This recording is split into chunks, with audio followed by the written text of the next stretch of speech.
ಈ video promise ಎಲ್ಲ ಕೇಸರಿ ನೀಟ್ ಅವ್ರಿಗೆ ಭಾಳಷ್ಟು ಹೆಲ್ಪ್ಫುಲ್ ಆಗುತ್ತೆ. ಭಾಳಷ್ಟು ಜನ ವೆರೈಟಿ ಕ್ವಶನ್ಸನ್ನು ಕೇಳಿದ್ರು ಲಾಸ್ಟ್ ವಿಡಿಯೋದಲ್ಲಿ. ಸೊ ಮತ್ತು ಈಗ ಕೌನ್ಸಿಲಿಂಗ್ ಪ್ರಕ್ರಿಯೆ ಬಗ್ಗೆ ಪ್ರೊಸೀಜರ್ ಬಗ್ಗೆ ಭಾಳಷ್ಟು ಅಪ್ಡೇಟ್ಸ್ಗಳು ಬಂದಿದ್ದಾವೆ. So one by one discuss ಮಾಡೋಣ. ಅದಕ್ಕಿಂತ ಮುಂಚೆ ಯಾರು ಫಸ್ಟ್ ಟೈಮ್ಗೆ ಚಾನಲ್ ವಿಸಿಟ್ ಮಾಡಿದ್ದೀರಾ ಸಬ್ಸ್ಕ್ರೈಬ್ ಮಾಡ್ಕೊಳ್ಳಿ. Let's begin the video. Okay, so ವಿದ್ಯಾರ್ಥಿಗಳೇ, ಇವಾಗ ನಿಮಗೆ ಸ್ಪಾಟ್ ರ್ಯಾಂಕಿಂಗ್ ಕೂಡ ಅವೈಲೇಬಲ್ ಮಾಡಿದ್ದಾರೆ. Please check it out. Okay, additional ಯಾರು ಇನ್ನೂ ಕೂಡ ರ್ಯಾಂಕ್ ಬಂದಿಲ್ಲ ಅಂತವ್ರಿಗೆ ಒಂದ್ಸಲ ನಿಮ್ಮದು ID ನಂಬರ್ ಹಾಕಿ ಚೆಕ್ ಮಾಡಿ. ಓಕೆ, ಮತ್ತು ಇಲ್ಲಿ ನಿಮಗೊಂದು CET 2024 ಆನ್ಲೈನ್ ಕ್ಯಾಂಡಿಡೇಟ್ ಇದು ಒಂದು ಪೋರ್ಟಲ್ ಲಿಂಕ್ ಕೊಟ್ಟಿದ್ದಾರೆ. ಅದನ್ನು ಒಂದ್ಸಲ ನಿಮ್ಗೆ ಎಲಿಜಿಬಲ್ ಇದ್ದ ಹೋಗಿ ಚೆಕ್ಔಟ್ ಮಾಡ್ಕೊಳ್ಳಿ. ಓಕೆ, ಮತ್ತು ಇನ್ನೊಂದು ಕೇಳ್ತಾ ಇದ್ರು, ಸರ್ ನಾವು ಇವಾಗ ವೋಟರ್ ID ಮಾಡಿಸ್ಬೇಕಾ ಅಥವಾ ಪ್ಯಾನ್ ಕಾರ್ಡ್ ಮಾಡಿಸ್ಬೇಕಾ ಅಂತ ಭಾಳ ಜನ ಕೇಳ್ತಾ ಇದ್ದಾರೆ. Very good question. ಡೆಫಿನೆಟ್ಲಿ ಎಲ್ಲರೂ ಕೂಡ ಇದೇ ಟೈಮ್ ಇರುತ್ತೆ, ಇವಾಗಲೇ ಫ್ರೀ ಇರ್ತೀರ, ಇನ್ನು ಅಡ್ಮಿಷನ್ ಆಗಲಿಕ್ಕೆ ಇನ್ನೂ 2-3 ತಿಂಗಳು ಇರುತ್ತೆ. ಅದಕ್ಕೆ ಇವಾಗಲೇ ನೀವು ವೋಟರ್ ID ಆಗಿರ್ಬೋದು, ಯಾಕಂದರೆ 18 ಏಜ್ ಕ್ರಾಸ್ ಆಗಿರ್ತೀರ, ಹೌದಾ? ವೋಟರ್ ID ಪ್ಯಾನ್ ಕಾರ್ಡನ್ನು ಮಾಡಿಸ್ಕೊಳ್ಳಿ. ಮುಂದೆ ನಿಮಗೆ ಡೆಫಿನೆಟ್ ಹೆಲ್ಪ್ ಆಗುತ್ತೆ. ಮುಂದೆ ಕಾಲೇಜಿಗೆ ಹೋದಾಗ ನಿಮಗೆ ಟೈಮೇ ಇರಲ್ಲ ಇಂಥವೆಲ್ಲ ಮಾಡ್ಕೊಳ್ಳಿಕ್ಕೆ. ಈವನ್ ನಿಮಗೆ ಪಾಸ್ಪೋರ್ಟ್ ಇದ್ದರೂ ಕೂಡ ಒಂದು ಉತ್ತಮ. ಅದು ಕೂಡ ಮುಂದೆ ನೀವು ಫೈನಲ್ ಇಯರ್ ಬರ್ತೀರಲ್ವ ನಿಮ್ಮ ಡಿಗ್ರಿಯಲ್ಲಿ, ಅಲ್ಲಿ ಡೆಫಿನೆಟ್ಲಿ ನಿಮಗೆ ಪಾಸ್ಪೋರ್ಟ್ ನೀವು ಮಾಡಿಸ್ತಾರೆ. ಇವಾಗಲೇ ಮಾಡಿಸ್ಕೊಂಡ್ರೆ ನಿಮಗೆ ಈಸಿ ಆಗುತ್ತೆ, ಫ್ರೀ ಇರ್ತೀರ ಇವಾಗಲೇ. ಓಕೆ, ಸೊ ಮತ್ತು ಯಾರ್ದು ಡಾಕ್ಯುಮೆಂಟ್ ವೆರಿಫಿಕೇಷನ್ ಹೋಗ್ತಾ ಇದ್ದೀರಾ ಅಥವಾ ಯಾರು ಹೋಗ್ಬೇಕಂತ ಅಂದ್ಕೊಂಡಿದ್ದೀರಾ, ಏನಾದರೂ ಮಿಸ್ಟೇಕ್ಸ್ ಇದ್ದರೆ, ಇವಾಗ ಸ್ಟಡಿ ಸರ್ಟಿಫಿಕೇಟಲ್ಲಿ ಸ್ಪೆಲ್ಲಿಂಗ್ ಮಿಸ್ಟೇಕ್ ಆಗಿರುತ್ತೆ. ಸೊ ಅಂಥವ್ರೇನು ಹೋಗುವಂಥ ಅವಶ್ಯಕತೆ ಇಲ್ಲ. ಇನ್ ಕೇಸ್ ಅದು ಕರೆಕ್ಟಾಗಿ ಅವರು ಎಸ್ ಅಂತ ಕೊಟ್ಟಿದ್ರೆ, ಓಕೆ, ಯಾರೋ ಕಮೆಂಟ್ ಹಾಕಿದ್ರು. ಮತ್ತು NCC ಇದೇನೆ ನಂಗೆ ಕ್ಲೇಮ್ ಆಗಿಲ್ಲ ಅಂತ ಅನ್ನೋರು ಕೂಡ ಹೋಗಿ ಬಂದು ನೋಡಿ.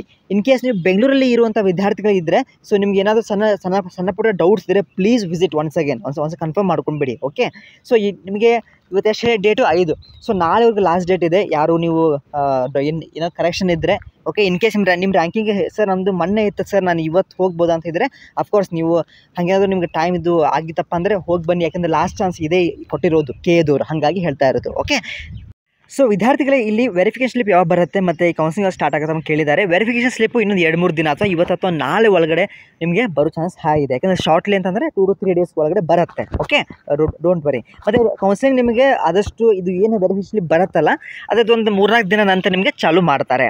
ಮತ್ತು ಡಾಕ್ಯುಮೆಂಟ್ ವೆರಿಫಿಕೇಷನ್ ಲಾಸ್ಟ್ ಡೇಟ್ ನಾಳೆ ಇದೆ. ವಿದ್ಯಾರ್ಥಿಗೆ ಯಾರು ಇನ್ನೂ ಹೋಗಿಲ್ಲ, ಪ್ಲೀಸ್ ನಾಳೆ ಒಳಗಡೆ ಹೋಗಿ ಎಲ್ಲ ಕೂಡ ಕರೆಕ್ಷನ್ ಮಾಡ್ಕೊಂಡು ಬನ್ನಿ, ಇನ್ ಕೇಸ್ ನಿಮ್ಗೆ ಏನಾದರೂ ಡೌಟ್ಸ್ ಇದ್ದರೆ. ಓಕೆ, ಇಲ್ಲಿ ನೋಡಿ, ಒಂದು ಸರ್ಟಿಫಿಕೇಟ್ ಅಪ್ಲೋಡ್ ಮಾಡೋದು ಬೇರೆ ಹಾಕಿದ್ದೇನೆ ಸರ್, ಏನು ಮಾಡಲಿ ಅಂತ.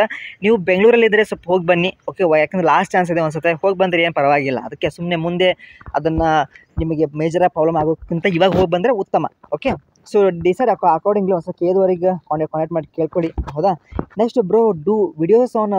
ಓಕೆ, ಇವಾಗ ವೆಟರ್ನರಿದವ್ರಿಗೆ ಕಾಲೇಜಸ್ ನೋಡಿ, ಗೌರ್ಮೆಂಟ್ ಕಾಲೇಜ್ ಸ್ವಲ್ಪ ಇದಾವೆ. ಒಂದು ಇವಾಗ ಎಕ್ಸಾಂಪಲ್ ಹಾಸನಲ್ಲಿ ಅಂತಿದೆ. ಓಕೆ, ಸೊ ನೀವು ಇನ್ನೊಂದು ಭಾಳ ಜನ ಏನು ಮಾಡ್ತೀರಾ, ಅಕಾರ್ಡಿಂಗ್ ಟು ದ ರ್ಯಾಂಕ್ ಅಂತ ಹಾಕಿದ್ದೀರಾ. ಓಕೆ, ನೀವು ರ್ಯಾಂಕಿಂಗ್ ಮಾಡ್ಕೊಳ್ಳಿ, ಇವಾಗಲೇ ಟೈಮ್ ಇದೆ ಅಲ್ಲ, ಆಪ್ಷನ್ಸನ್ನು ರೆಡಿ ಮಾಡ್ಕೊಳ್ಳಿ. ಫಸ್ಟ್ ಯಾವ್ದು ಕಾಲೇಜ್ ಇರಲಿ, ಸೆಕೆಂಡ್ ಯಾವ್ದು ಕಾಲೇಜ್ ಇರಲಿ, ಈ ರೀತಿ ನಿಮ್ಮದು ಚೆನ್ನಾಗಿದೆ ರ್ಯಾಂಕಿಂಗ್. ಸ್ವಲ್ಪ CSC ಅಂತ ಫೋಕಸ್ ಮಾಡ್ಲಿಕ್ಕೆ ಹೋಗ್ಬೇಡಿ, ಬೇರೆ ಕೂಡ ಹಾಕ್ಕೊಳ್ಳಿ. ಯಾಕಂದರೆ ಕೆಲವೊಮ್ಮೆ CS ಸಿಗಲ್ಲ ಅಂದರೆ ಅಟ್ಲೀಸ್ಟ್ ಮೆಕ್ಯಾನಿಕಲ್ ಅಥವಾ ENC ಅಥವಾ ತ್ರಿಬಲ್ ನಿಮಗೆ ಕೋರ್ಸಸ್ ಸಿಗಬಹುದು. Okay sir, seat matrix regarding college and rank wise kindly provide information. ಇವಾಗ ಇಂಜಿನಿಯರಿಂಗ್ ಅವ್ರಿಗೆ ಬಿಟ್ಟಿದ್ರು, ಬಟ್ ಬೇರೆಯವ್ರಿಗೆ ಇನ್ನೂ ಕೂಡ ಬಿಟ್ಟಿಲ್ಲ. ವೇಟ್ ಮಾಡಿ, ಬಂದ ತಕ್ಷಣ ನಿಮಗೆ ಅಪ್ಡೇಟ್ ಮಾಡ್ತೇನೆ. ಇಲ್ಲಿ ಕೆಲವೊಬ್ರು ನೋಡಿ, ಇದನ್ನು ರಿಪ್ಲೈ ಕೊಟ್ಟಿದ್ದೇನೆ ಫಸ್ಟ್ ವಿಡಿಯೋದಲ್ಲಿ. So no need to worry. I applied for NCC. ನೋಡಿ, ಇಲ್ಲೂ ಕೂಡ ಸೇಮ್ ಕ್ವಶನ್. ಸೊ ಇದನ್ನು ಒಂದು ಹೋಗಿ ಬನ್ನಿ, ಹೌದಾ ಸರ್. ಕಾಲೇಜ್ ಅಡ್ಮಿಷನ್ಗೆ ಪ್ಯಾನ್ ಕಾರ್ಡ್, ವೋಟರ್ ID ಅಡ್ಮಿಷನ್ಗೆ ಟೈಮಿಗೆ ಹೆಲ್ಪ್ ಬೇಕಾಗಿಲ್ಲ, ಬಟ್ ನಿಮಗೆ ಮುಂದೆ ನಿಮಗೆ ಡೆಫಿನೆಟ್ಲಿ ಅದು ಬೇಕೇ ಬೇಕಾಗತ್ತೆ. ಇವಾಗಲೇ ಮಾಡಿಸ್ಕೊಂಡ್ಬಿಟ್ರೆ ನಿಮ್ಗೆ ಈಸಿ ಆಗುತ್ತೆ, ಅಷ್ಟೇ ಹೇಳ್ತಾ ಇರೋದು. ಓಕೆ, ನೋಡಿ, BAMSದು ನೀವು ಆಲ್ ಇಂಡಿಯಾ ಕೌನ್ಸಿಲಿಂಗಲ್ಲಿ ಕೂಡ ಭಾಗವಹಿಸಿ. ಓಕೆ, ಅದೇ ರೀತಿ ಇಲ್ಲೂ ಕೂಡ ನೀವು ಟ್ರೈ ಮಾಡಿ. ನೆಕ್ಸ್ಟ್ BHMS ಕೂಡ ಟ್ರೈ ಮಾಡಿ, ಹಾಗೇನಿಲ್ಲ, ಹೌದಾ? ನೆಕ್ಸ್ಟು ಓಕೆ, ಚಾನ್ಸ್ ಇದೆ, ಟ್ರೈ ಮಾಡಿ, ಆಯಿತಾ? ಸೊ ಹಾಗಾಗಿ ವಿದ್ಯಾರ್ಥಿ ನಾಳೆ ಲಾಸ್ಟ್ ಇದೆ, ಇವತ್ತು ಕೂಡ ಇದೆ. ಸೊ ಹೋಗಿ ಬನ್ನಿ. ಯಾರ್ದು ಡಾಕ್ಯುಮೆಂಟ್ ವೆರಿಫಿಕೇಷನ್ ಸ್ವಲ್ಪ ಏನಾದರೂ ಬೇರೆ ರೆಕ್ಟಿಫೈ ಮಾಡಬೇಕಿತ್ತು, ಕರೆಕ್ಷನ್ ಮಾಡ್ಬೇಕಂದ್ರೆ ಹೋಗಿ ಬನ್ನಿ. ಓಕೆ, ಸೊ ಆದಷ್ಟು ಬೇಗನೆ ಕೌನ್ಸಿಲಿಂಗ್ ಬಗ್ಗೆ ಪ್ರೊಸೀಜರ್ ಕೂಡ ಬಿಗಿನ್ ಮಾಡ್ತಾರೆ. ಓಕೆ, ಸೊ ನಿಮ್ಗೆ ಏನೇ ಸಂದೇಹಗಳಿದೆ ತಪ್ಪದೆ ಕಮೆಂಟ್ ತಿಳಿಸಿ. ಲಾಸ್ಟ್ ವಿಡಿಯೋದಲ್ಲಿ ಪ್ರತಿಯೊಬ್ಬರು ಕಮೆಂಟ್ ಕೂಡ ನಾನು ಈ ವಿಡಿಯೋದಲ್ಲಿ ಆಲ್ಮೋಸ್ಟ್ ಕವರ್ ಮಾಡಿದ್ದೇನೆ. ಓಕೆ, ಇನ್ನೂ ಕೂಡ ಡೌಟ್ಸ್ ಇದ್ದರೆ ಕಮೆಂಟ್ ಹಾಕಿ ನೆಕ್ಸ್ಟ್ ಕವರ್ ಮಾಡೋಣ. ಸೊ ರೆಗ್ಯುಲರ್ ಅಪ್ಡೇಟ್ಸ್ಗೆ ಚಾನಲ್ ಸಬ್ಸ್ಕ್ರೈಬ್ ಮಾಡ್ಕೊಳ್ಳಿ. ಸೊ ನೀವು ಪ್ರತಿಯೊಬ್ಬರು ವಾಟ್ಸಪ್ಗೆ, ಟೆಲಿಗ್ರಾಮ್ಗೆ, ಇನ್ಸ್ಟಾಗ್ರಾಮ್ಗೆ ಜಾಯ್ನ್ ಆಗಿ, ಸೊ ದಟ್ ನಿಮಗೆಲ್ಲ ಕೂಡ ಡೌಟ್ಸ್ ಇದ್ದರೆ, ಕೆಲವೊಮ್ಮೆ ಏನಾಗುತ್ತೆ ಗೊತ್ತಾ, ಕ್ವಶನ್ಸ್ ನಿಮ್ಗೆ ಬಂದಿರುತ್ತೆ. ಇವಾಗ ಕೌನ್ಸಿಲಿಂಗಲ್ಲಿ ಏನೋ ಮಿಸ್ಟೇಕ್ ಮಾಡಿಬಿಟ್ಟಿರ್ತಾರೆ, ಅಥವಾ ನಿಮಗೆ ಯಾರೂ ಕೇಳ್ಬೇಕಂತ ಅನಿಸಿರುತ್ತೆ. ಯಾವಾಗ ಕೇದೋರಂತೂ ಫೋನ್ ಎತ್ತಲ್ಲ, ಹೌದಾ? ಹಾಗಾಗಿ ನಾವೇ ಇರ್ತೇವೆ. ಸೊ ನಾವೇನು ಏನು ಚಾರ್ಜ್ ಮಾಡಲ್ಲ, ಫ್ರೀ ಆಗಿರುತ್ತೆ. You can message me any time, I will be replying. Okay, so in case reply ಬಂದರೆ ಸರ್ ಪ್ಲೀಸ್ ರಿಪ್ಲೈ ಮೀ ಬೇಗ ಸೂನ್ ಅಂತ ಹಂಗೆ ಹಾಕಿದ್ರೆ ನಿಮಗೆ ರಿಪ್ಲೈ ಸಿಗುತ್ತೆ. Okay, all the best. ವಿಡಿಯೋಗೆ ಲೈಕ್ ಮಾಡಿ, ಅಟ್ಲೀಸ್ಟ್ ಇವೆಲ್ಲ ಎಫರ್ಟ್ಸಿಗೆ ಒಂದು ಲೈಕು, ಶೇರು ಮತ್ತು ಸಬ್ಸ್ಕ್ರೈಬನ್ನು ತಪ್ಪದೆ ಒತ್ತಿ ಅಂತ ಹೇಳ್ತಾ. So thank you.